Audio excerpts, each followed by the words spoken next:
am still planning to broadcast live, as far as you know. Okay, I think we're ready to start. First of all, I'd like to welcome all of you to our media briefing regarding the countywide emergency flood response here in Whatcom County. We'll give everyone an opportunity to ask questions at the end, and right before questions, we'll talk about how we are requesting the community's assistance. So without further ado, first off, Whatcom County Executive Satpal Sidhu. Satpal. Yeah, good afternoon, everybody. And I just want to start with thanking the EOC, the Emergency Operations Center staff, Public Works, Sheriff's Office, all the small city mayors, and hundreds of volunteers, and many employees from other departments who are helping these efforts. We didn't expect it to be that bad. We knew that flood is maybe there, but this is past our expectations. We are thankful that we have one person missing so far, and we have not been reported any casualty or any other serious accident or anything. We had one of the things I just want to say that for the public also, please obey the signs. And a lot of our energy has been wasted rescuing people who go past the signs that road is closed or detours, and they think they can go past it, no problem. I think that takes up a lot of resources from our responders, and a much needed thing. And the other thing is, I'm going to say, we are still assessing. Right now, our aim is to get all the people who are stranded, get them help. The families whose houses are flooded, get them help. We have about 500 people in the shelters right now, and Red Cross is activated. Other city mayors and other things are activated to provide food, clothing, blankets, other resources, whatever is needed. So we are trying to do our best. It will be a while, couple of days before we really totally assess. We know some levee breaches have happened. We are right now in the mode to see the downstream impact, like Ferndale.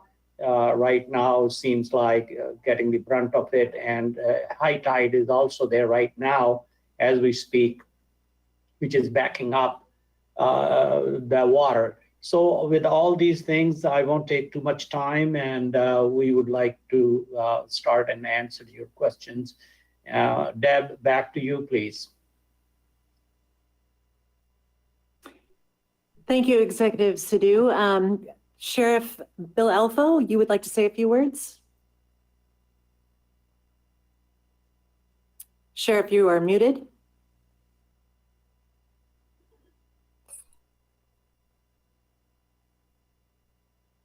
You have me now. Whatcom County has experienced a historical and a devastating flood that has affected life safety, property, and disruptions of our everyday life. Our first priority in our response and our coordination has been taking care of the people, getting them out of precarious positions. I'd like to thank our search and rescue folks that provided countless hours and their own assets to help rescue people, our own deputies, law enforcement from the city of Bellingham and all the small cities for assisting in that. And one thing that's become evident in this disastrous situation that befell upon us is that the need for cooperation between all the jurisdictions, the private sector, and the churches who set up shelter. And I think everybody performed magnificently, and we're hoping to move shortly to the recovery stage of this, but we've got a long road ahead of us. But I just wanted to thank everyone and turn it over to others. Thank you. And Chad is always safer. Thank you, Sheriff. Okay, well, now we'll get into the nuts and bolts of what's been happening the last couple of days. And first up, we've got Deputy Director of the Whatcom County Sheriff's Office Division of Emergency Management, John Gargett. John? Thank you, Deb, and welcome everybody.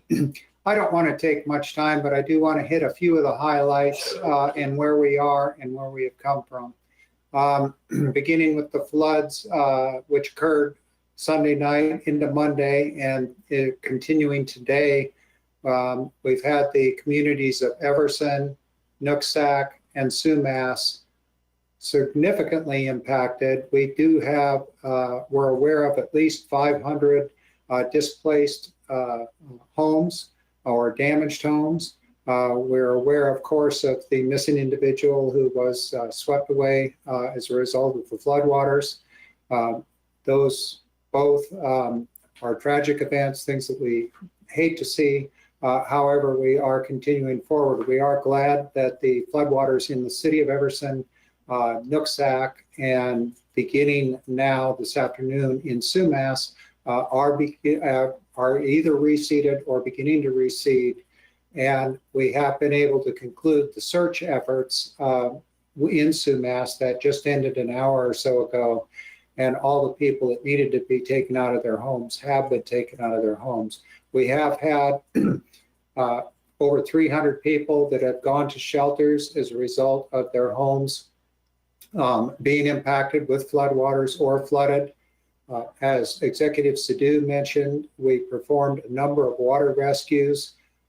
In fact, we've had over 100 different water rescues. Many of those were for people who drove around road closed signs, thinking that they knew better than the water, and they had to be rescued. Unfortunately, that puts our responders at risk, that puts our volunteers that are helping at risk, and puts many times families at risk who enter those floodwaters.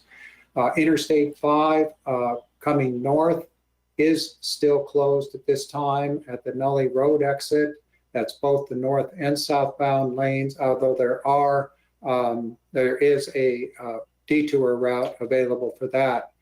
Throughout the day until just about an hour ago, the freeway was also closed in Ferndale just before the Nooksack River with water over the freeway. That's since been reopened. That's extremely good. That was one of the few routes that was left in Whatcom County that will help us in the overall recovery.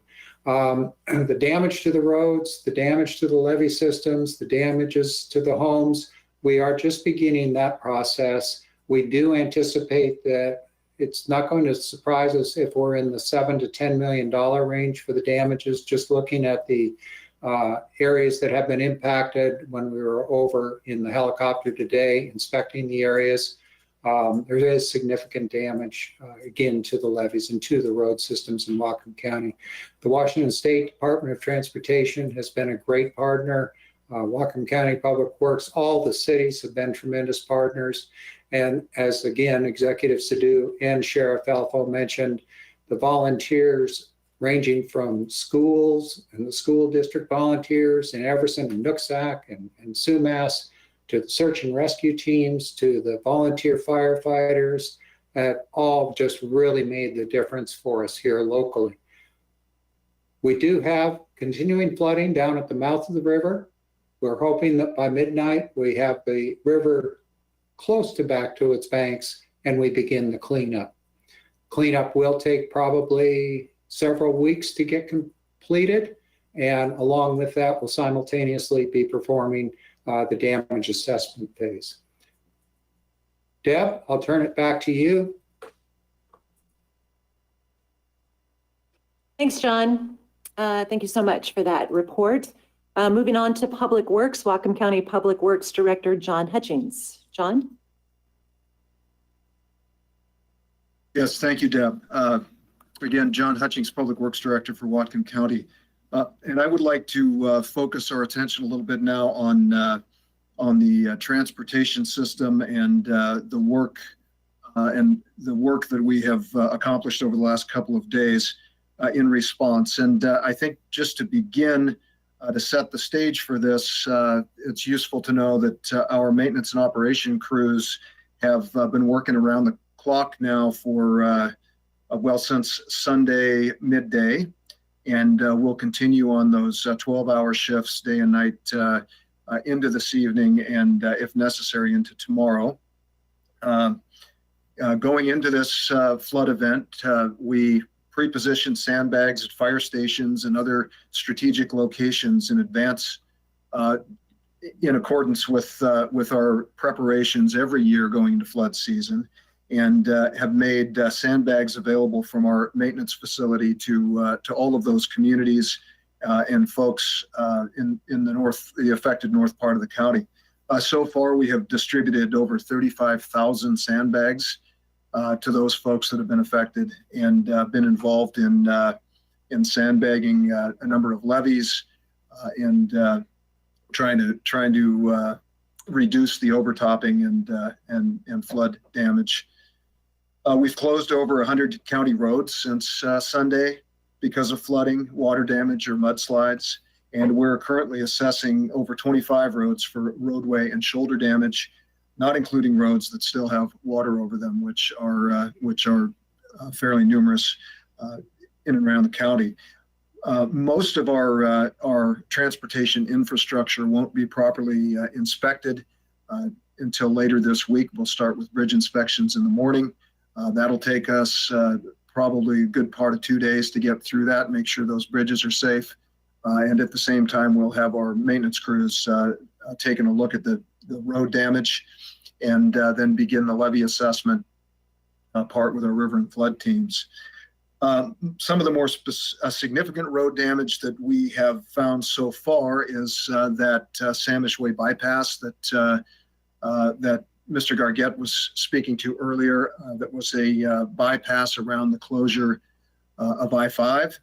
A lot of truck traffic on a road that was saturated has done a tremendous amount of damage to that road surface. We've had some pretty major culvert blowouts on arterials like Birch Bay Linden Road that will keep that closed for a matter of weeks at least, until we can get a reasonable repair done. And there are many others. The good news is, though, that we are able to turn our attention now pretty quickly from this flood response to one of recovery, and we have processes in place for doing those assessments and getting them accomplished pretty speedily. With respect to the river itself, John mentioned that the water is starting to recede at Ferndale.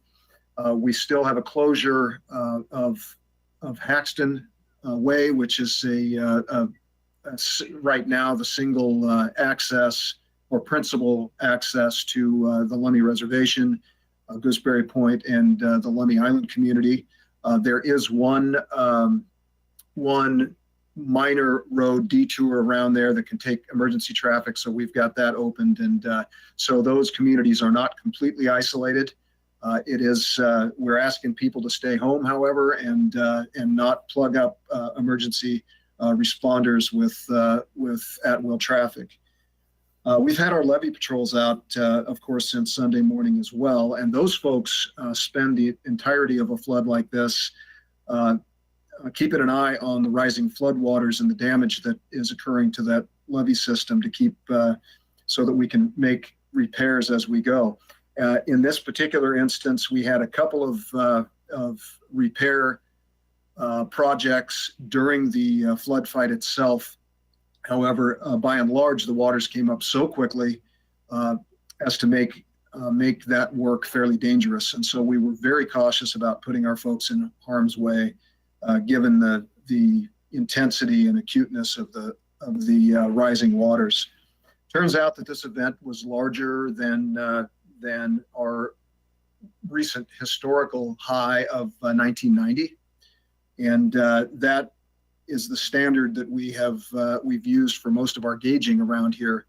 So it will be interesting as we monitor and assess the high water marks to really understand how much water actually moved down the Nooksack River, how much of that came from lowland flooding, and how much of it came from the mountain sources, so that we can improve our ability to predict these events in the future. And so we'll be working over the next months to do that work as well.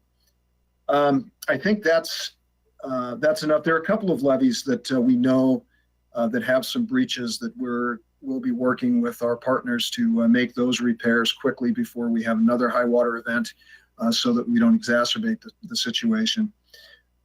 I think I will leave any other comments to respond to questions, and I think that's pretty good coverage of our road and levee situation. So thank you very much, Deb, and I'll hand it back to you.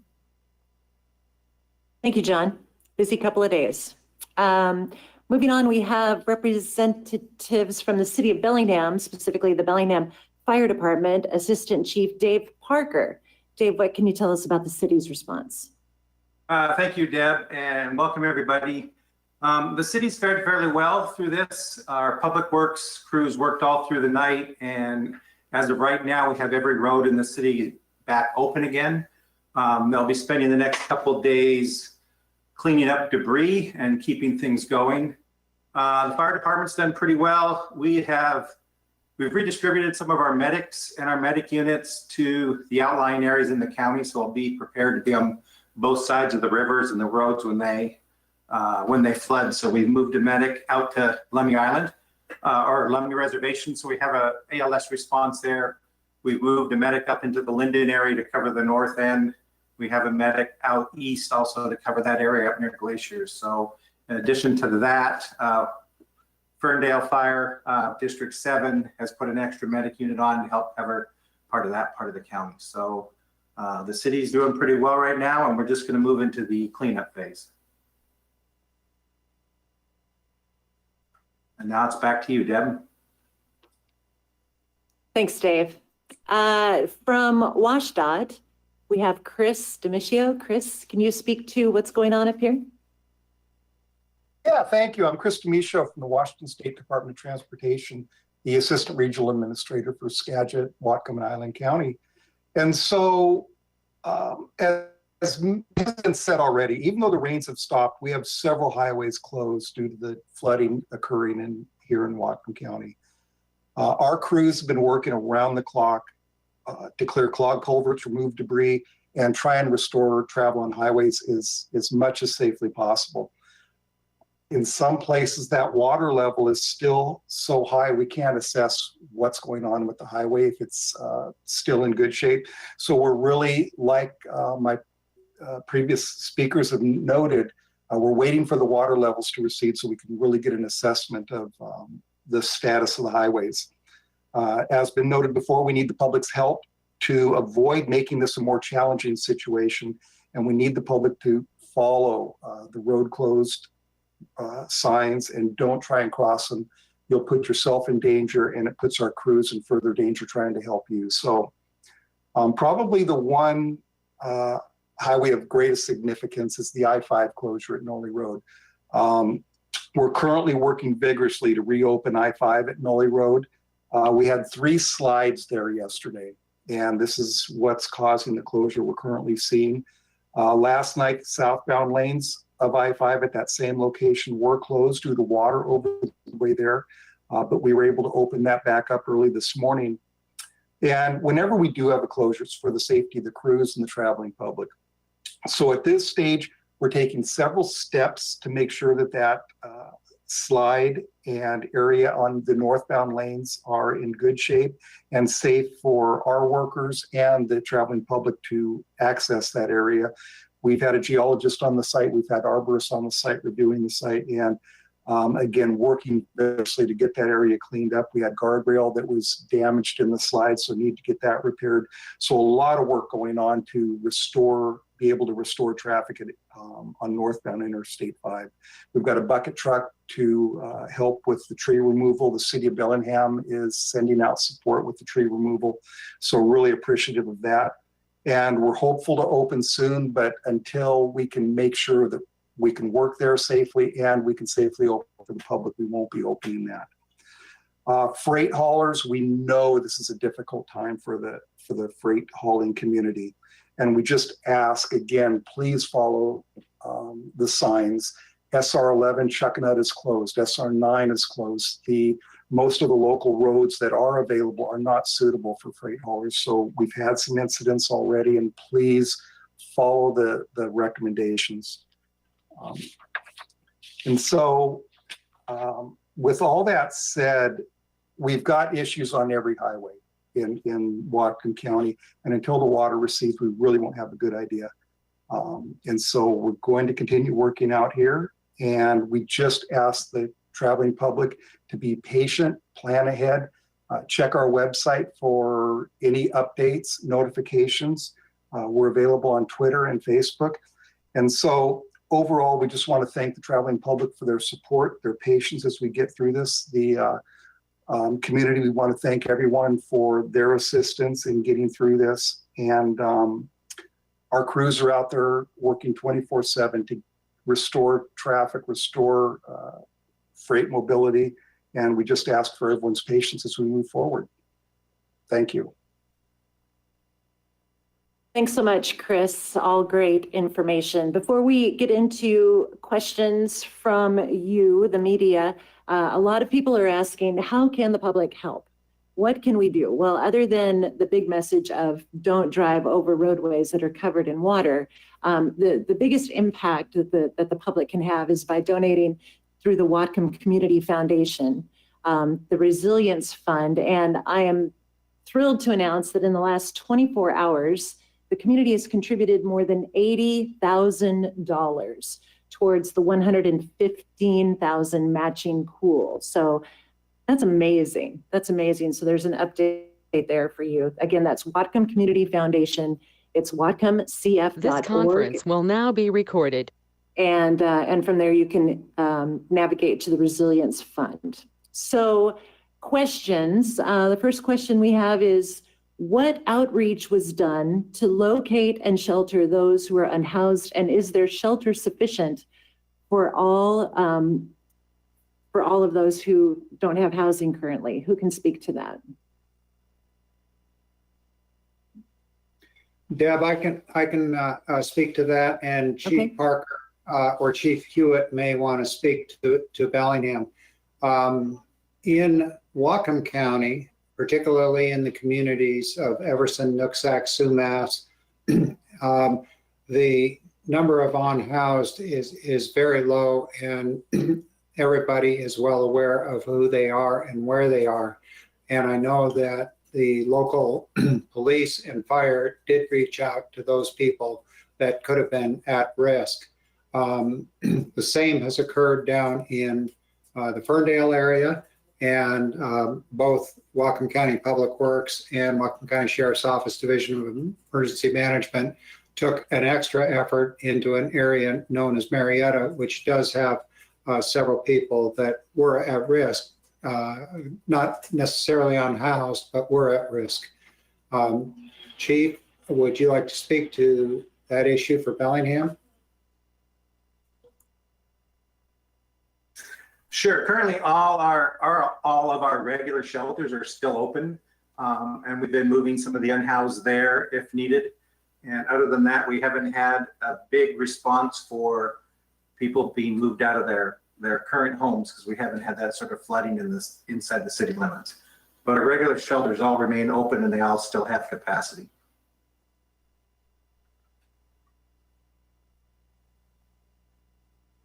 Okay, we have another question. About rumors that are spreading that the river crossings, including the Guide Meridian Bridge, will be shut down. Any info on that speculation? Yeah, that's been a rumor around all day. I think it's a great Facebook rumor. It does not have any basis in fact. There is no plan to close. We have heard every bridge in Whatcom County that's not in the plans or the works, nor are any roads planned to be closed. So that is all a rumor. Yeah, and if I might follow up by just covering quickly the process for assessing the safety of our bridges and roads going forward. So beginning tomorrow morning, we'll have our bridge engineering crew will be out doing those assessments and of the bridges to start with. And that will take probably on the order of a couple of days. And then we will at the same time be beginning the process of preliminary damage assessment to our road system. And none of that requires roads be closed or bridges be closed as that process goes forward.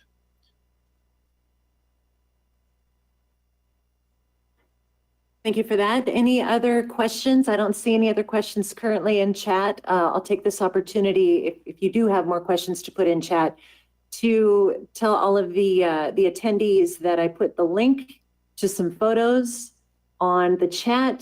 There's the FTP site there that you can access some aerial photos shot by John Gargett and John Hutchings earlier this morning on an aerial trip assessment. So you can take a look at those. I believe we'll be getting those in a higher resolution shortly, but you can check those now.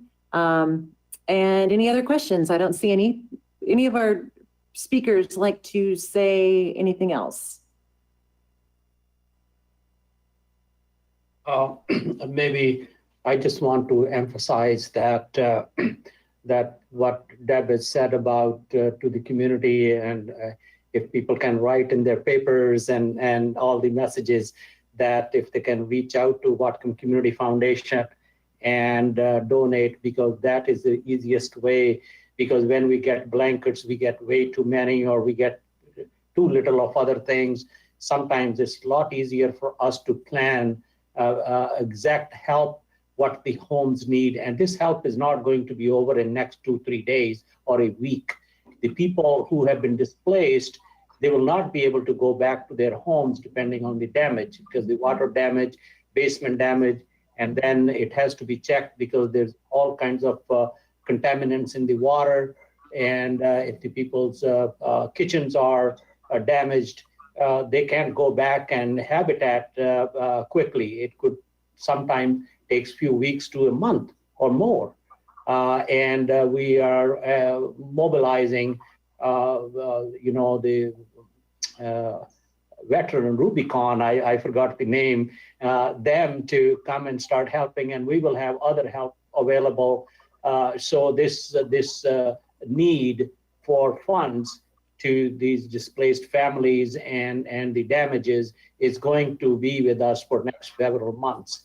So any help we can get through this funding, in addition to what county will do or the state government will do. And we have a call from the governor, and he's planning to come tomorrow and visit our emergency center, as well as some families who've been impacted by these floods, and maybe visit to Everson or something else. So we will know more tomorrow, but I had a phone call with Suzanne Delbene today, offering help. I had a phone call with governor's office yesterday and today, and governor already talked to Kyle Christensen, mayor of Sumas. So there's a lot of moving parts in here, and we would need all the help we can get.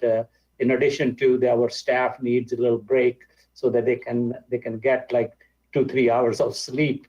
They've been working 24/7 last few days. Thank you very much. Deb, I would like. Yes, go ahead, John. I would just like to add, Whatcom County and the small cities in Whatcom County, we're a strong and resilient community. We have seen the best come out in this flood event.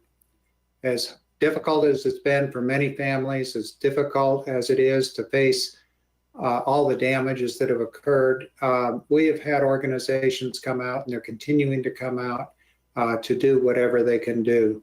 And I'd like to, in particular, as an example, point out the churches in the city of Linden who have opened up their doors, and not just the doors of the churches, but many of their parishioners have been taking the 300 or so evacuees and putting them in their homes as well as in the churches. That's being supported by the Red Cross. But ultimately, it boils down to this really great, strong, resilient community that we have in Whatcom County. Thank you. We do have a few more questions that have trickled in. Has the closure of I-5 and other highways to northbound traffic, has that created any problems for moving supplies or equipment into Whatcom County in order to respond to the impacts of the flood? No, it has not to date. Now, if highway, if Interstate 5, doesn't get reopened for a long period of time, that could potentially have an impact. However, as the other highways, Highway 9, get open, for example, that should be fine. We also can get supplies and support from Canada. And I should mention that the city of Abbotsford in Canada, for example, they opened up their shelter, not for us, but they opened the occupancy of their shelter in Canada to U.S. residents. So no, we don't have the issue, though, of restrictions on resources that are needed. Okay, thank you, John. Another question. What steps should people who've lost property to the flood do at this point in order to be eligible for possible government aid? I can take that one again, Deb. Yep. One of the key and most important things that people can do in order to be prepared for the incoming potential for federal assistance is to document what has occurred. Taking photographs of the water levels, taking photographs of the damage, keeping track of their receipts. That's a critically important piece, and those numbers add up tremendously. So that's one of the most important things they can do.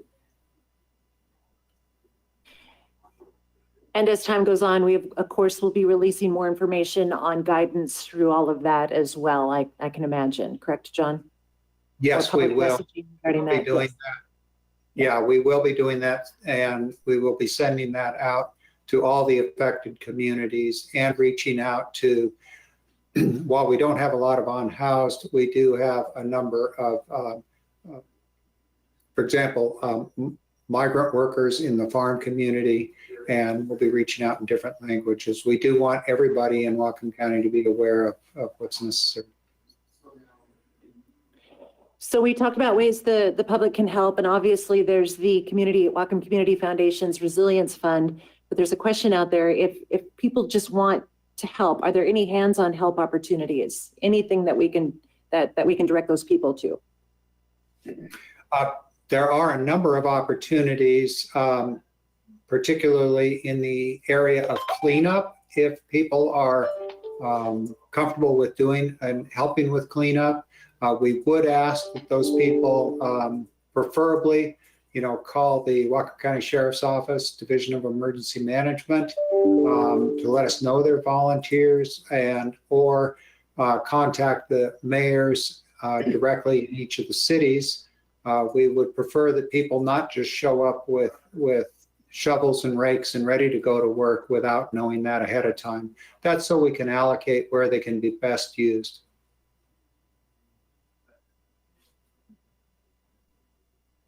Another question, Chris, maybe you can talk to this. Any tentative idea when northbound I-5 at Newly Road will reopen?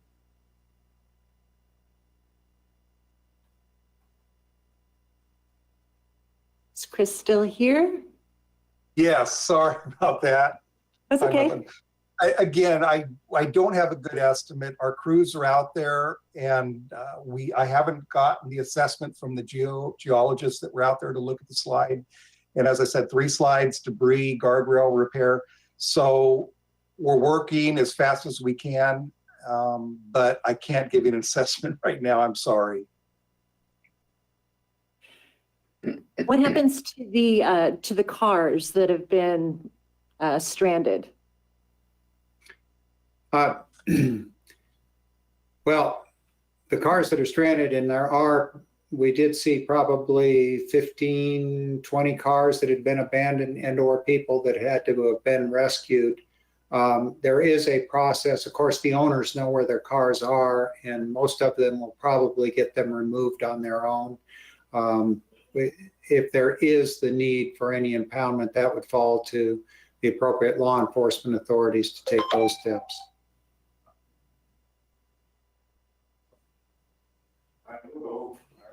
Thank you. Any other questions? I don't see any questions. Give you another opportunity to maybe jot some down real quick.